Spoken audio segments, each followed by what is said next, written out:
Okay, this is a Business 436 video on the presentation, Raising Money, Why, Who, and How. This is a class presentation that I guess your professor did. Why do companies seek financing? For obviously reasons, because they need money, right? Because they need to grow their businesses, they need cash at different stages for different reasons. You may not need as much cash when you're first starting up, but as soon as you start and hiring employees, needing offices, any type of equipment, plant, any of that stuff, there's different reasons why you need cash for different types of businesses at different stages. And there's different kinds of money, of course. This is the FIT framework, and that is a handout that your professor has on Polylearn on one of his first handouts, and this is what it looks like.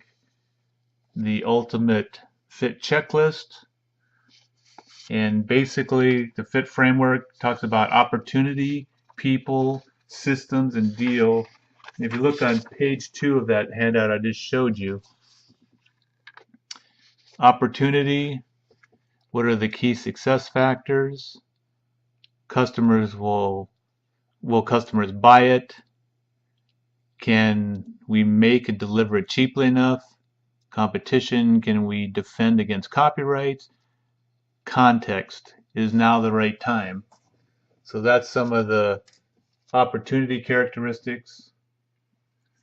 And the key success factors are on page 6, but let's just go over the rest of this. So let's see, it talks about opportunity, people, systems, and deal. People, do we have the right people on the bus? Is there evidence they can execute the key success factors, which are on page 6? So if we flip to page 6 real quick, this is page 6, that same handout. Key success factors, customers, convincing the customer to buy, cost, making and deliver the product in the right way at the right cost, competition, preventing the others from copying the business. So there's some of the key success factors. So getting back to people, is there evidence they can execute those key success factors? Do they have the intelligence, integrity, and drive? This, of course, is the people part of this. Do they have industry experience? Do they know how to run a business? Can they raise the money? Again, this is from page 2 on that FIT framework. Going back to the presentation, talks about systems.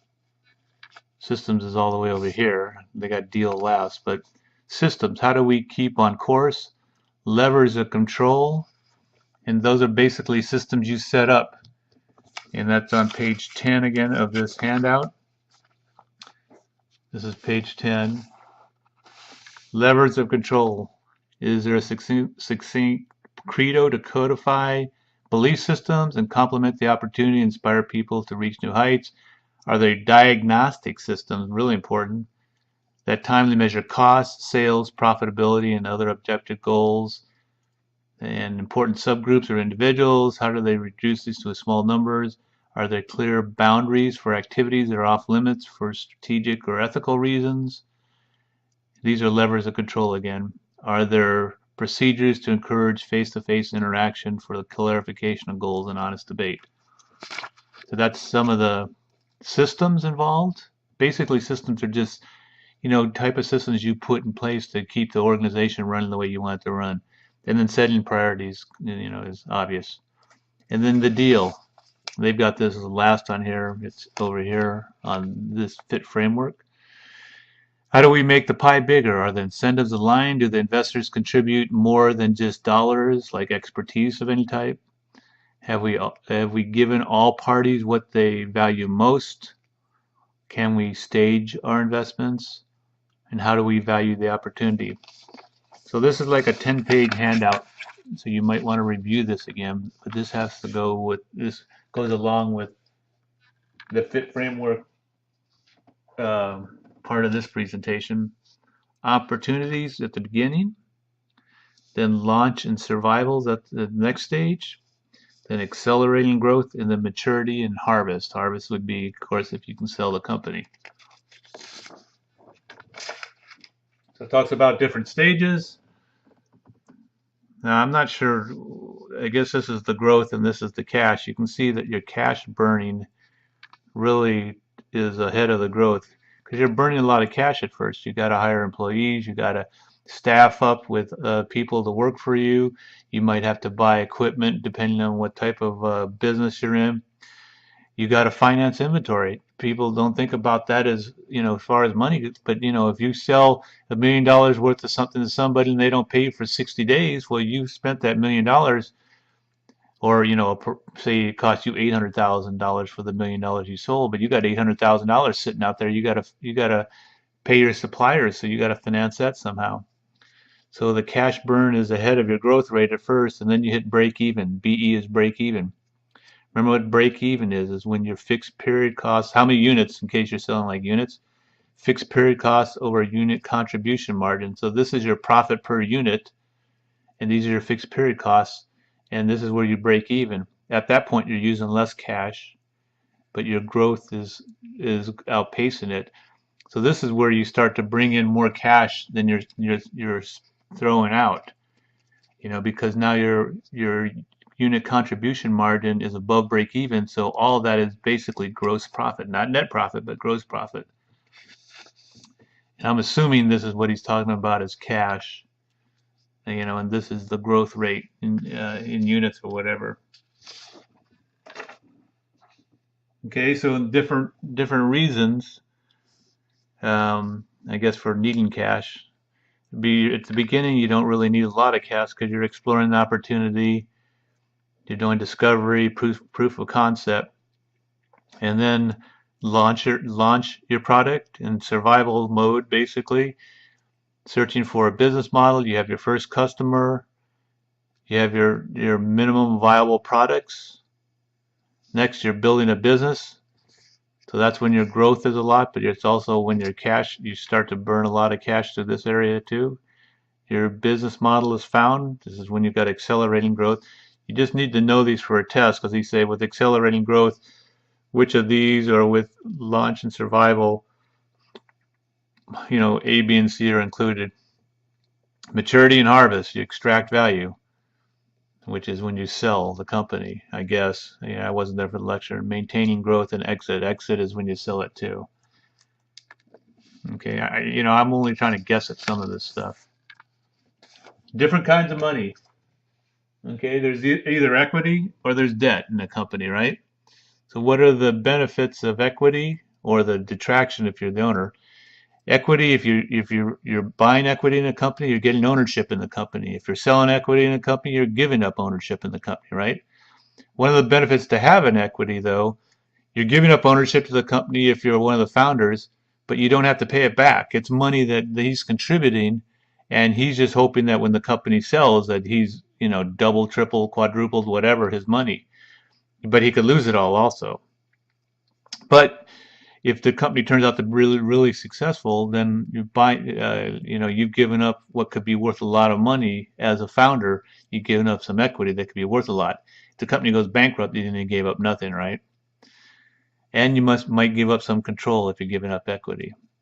So debt, on the other hand, you don't give up any ownership, but you've got to pay it back, and usually in the form of interest payments. And then at some point, you've got to pay back the loan in a balloon payment, so that hurts your cash flow. All those interest payments hurt it, or if you got to pay back the bank at some point, that hurts your cash flow. And when the company is sold, the creditors have first priority. So if your company goes belly up, and say you've got a bunch of assets, those assets are sold, and it first goes to the debtors. Then anything left goes to the people that own stock or equity. Typically, when a company goes bankrupt, the stockholders don't get much because the bondholders or debt holders get the money first. Now, who provides equity financing? Well, there's typically founders, families, and friends, but they don't show up on here, the 3 F's. And then past that, when it needs more money, angel investors, which they have their own money they invest, typically. Smaller investments, some hobby aspect to it, and usually if they know the business, there might be some connections involved with that too. They may work alone. There may be guys that are grouped up, but it's not like a venture capitalist. A venture capitalist raises money from other people, big amounts of money. Okay, and they need to invest larger amounts of sum because they've got investors involved, and typically they charge 2% of the investment plus 20% of the profit. So you eat up too much of the profit in small investments, and like, so this is their job. Angel investors might just invest because they've run into somebody say, hey, you might want to invest in this. This is what these guys do all day. That's their job. And the funds invest in portfolio companies, which means they invest in companies to put in their portfolio companies that they own. They're not just looking to invest in one company. They want an investment portfolio of various companies that helps them diversify their risk. Because some of these companies will go belly up, some of these companies will make a fortune, some of these companies will be anywhere in between that. Okay, so this shows the various stages of funding. Pre pre-seed, which is just when you're just starting up, you're not going to have anybody invest except 3Fs: founders, friends, and families. Okay, and this is just, they're using dollar amounts of typical investing at these stages.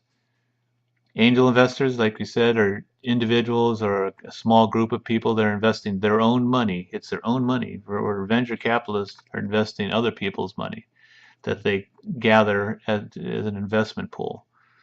These guys are investing their own money. There's no managing partner, general partners. They're all general partners in these types of things, angel investors. Okay, so, and they're typically range from 250,000 to $1.5 million.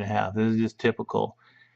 They're saying there's usually a funding gap, and so they're usually at the launch stage, the survival stage, and then the venture capitalists come in where there's accelerating growth and maturity. Because remember, they're investing other people's money, so even though they're doing risky investments, they've got to make sure that it's a proven concept at least.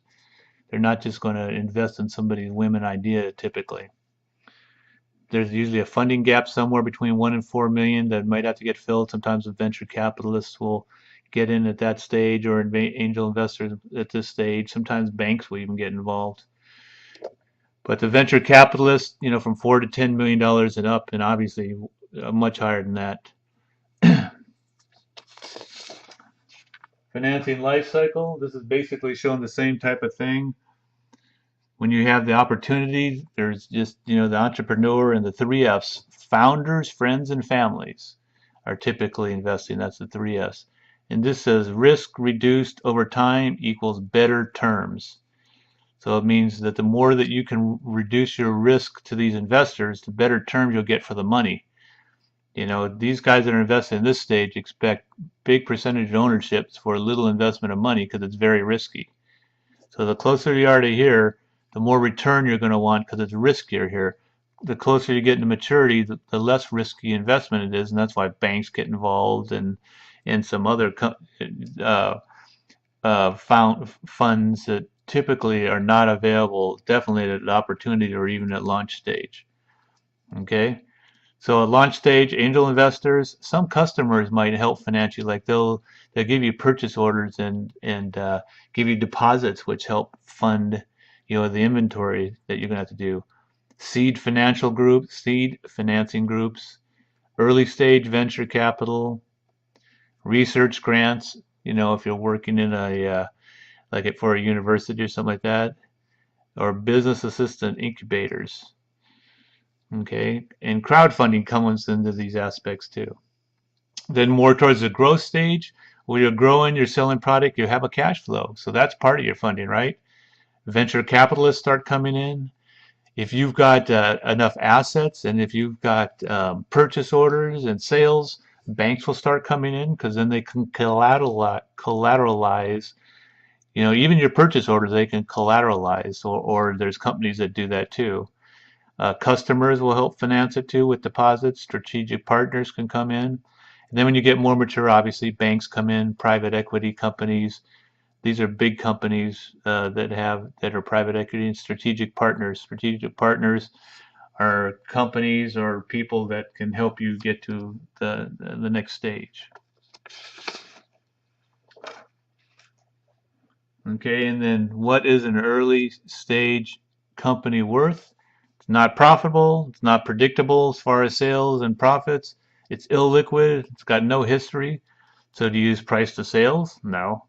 Price to earnings ratio? No. Discounted cash flows? It may not even have cash flows. So what is an early? It's kind of hard to um, figure out the worth of a company. The key metrics is going to have a fast growth rate. That's important, but it's got to be profitable too. It's got to have high gross margins and low capital intensity for future financing. Okay, the definition basically of capital financing is, capital intensity is your assets over your sales, I believe. I sent you an email on that. Basically, just think of it this way. The lower the capital intensity means the lower amount of money you have to pay for assets to get sales. And I'll give you two extreme examples. A very capital intensive business is an auto manufacturer because before they can sell the first auto, they got to have all that plant, all that equipment, all that labor. So that's a high capital intense company. For whatever its sales revenue is, it's got to have a large ratio of assets for that sales revenue. Now, what's the opposite end of that? Low capital intensity. Well, think about guys that do software development, like apps or something like that. Those guys can literally work out of their house. So they don't have any rent, they don't have any equipment, they just got their labor. So that's low capital intensity because it doesn't take a lot of capital to start up that company. Whereas an auto manufacturer, it's got high capital intensity because it takes a lot of capital to start those things up. So for as far as a bank's concerned, if you got a lot of assets, they like to collateralize that.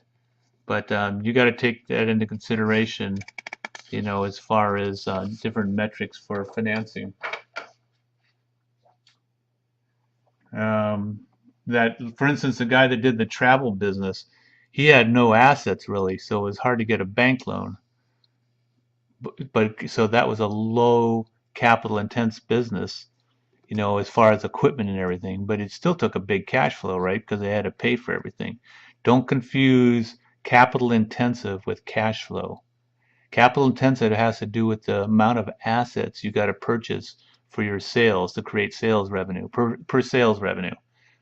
Whereas cash flow just has to do with, money you're spending and money you're bringing in, right? Potential for exit, mergers and acquisitions. A company will buy you out or acquire you, or initial public offer. And this is, you could be already public or not public at this point. An IPO obviously is an initial public offering when you sell stock initially.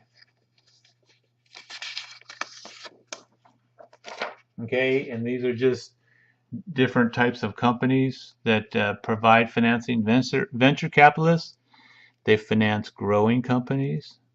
They can add, typically they'll want to participate in the company in some type of management way, whether they put people on the board or they hire new CEOs because the company's outgrown the experience of the current founder. Remember that was King versus what was that one about? Guys that are growing their own companies, if they want the company to grow and make them the most money, or they just want to be king. If they want to be king, then the companies probably won't grow as well. But if they replace them as CEOs with more experienced guys in business, even though the guy started the business, they have their limitations because they may not be that experienced in business. So a lot of times venture capitalists will insist on new CEOs or guys on boards so that they can participate more in the direction of the company. Balance high risk with high rewards. Obviously, the higher the risk, the higher the reward, but they've got to balance that because they're investing other people's money too. And they're going to lose some. Some lemons ripen fast, but some lemons are just lemons. So they're going to win some, they're going to lose some. How does a fund work? Basically, this is talking about a venture capital company. They have limited partners who pool their money into investments. 90% of their fund's investment, like in a 10-year fund, 80% preferred, and I'm assuming that's what it is. So the money goes to the venture capitalists. I guess this might be limited partnerships. I'm not really sure what they mean by this, but venture capitalists, they typically get a 2% management fee and 20% of the product profits. Hurdle rate just means what type of investment return they expect. You know, if something that's kind of like what you did with Red, whatever it was called, real estate. You know, the hurdle rate was investment, the internal rate of return or whatever that they expect. If a project looked like it penciled out above the expected internal rate of return, then you did it. If it doesn't, then you don't do it, right? So what they do with their funds, they invest in portfolio companies, and the return is based on what percent of ownership of that company that has and how well the company does. And then that returns back to the venture capitalists. They take their 2% fee and 20% of the profits, and they return the rest back to the limited partners. Okay, so that's the way I picture what this means. This money goes from, because remember, venture capitalists have to raise money, so they raise money from these limited partners. Venture capitalists are the general partners. They invest the money in the companies they buy, and then whatever return from those companies goes to the venture capital company. They take their 2 and 20, they call it, and then they return the rest to the limited investors. That's the way I picture this thing. It could be wrong. Venture capital, who are the players? Well, first you got the investors. This is kind of what we were just talking about. Investors could be pension funds, funds of funds, endowments like Harvard or Stanford, money managers, corporation, rich folks. So that's where their pool of money comes from. Then the venture capitalists are the general partners. They're operational types, financial types, MBAs. So these guys go out and look for the investments, and they know how to run businesses. And so they help run the businesses. Entrepreneurs gone to the dark side. That's what they're saying. So now they're no longer entrepreneurs, they're investing money in companies. And then portfolio companies basically are the companies that these guys purchase for their portfolio companies that they have. And it says the founders, entrepreneurs and residents, and VCs network. So I'm not exactly sure what they meant by that, but this is what they invest in companies to be part of their portfolios. So that's where the money comes from. It goes to the venture capital company, and they buy portfolio companies. And portfolio management, this is time limited on each fund. Invest fast. So I guess this part I'd have to rely on your notes because I don't know it. Risk spread. I don't know what they mean by 262. If it's in certain stages they mean or whatever. But hopefully your notes are good on that. They want multiple funds. I'm not sure what he means by that either. Co-invest with other VCs. So I'm sure this is to spread the risk because it's called risk spread. And I'm not sure, but hopefully your notes were good on this stuff. So that's what I take away from that presentation for Business 436.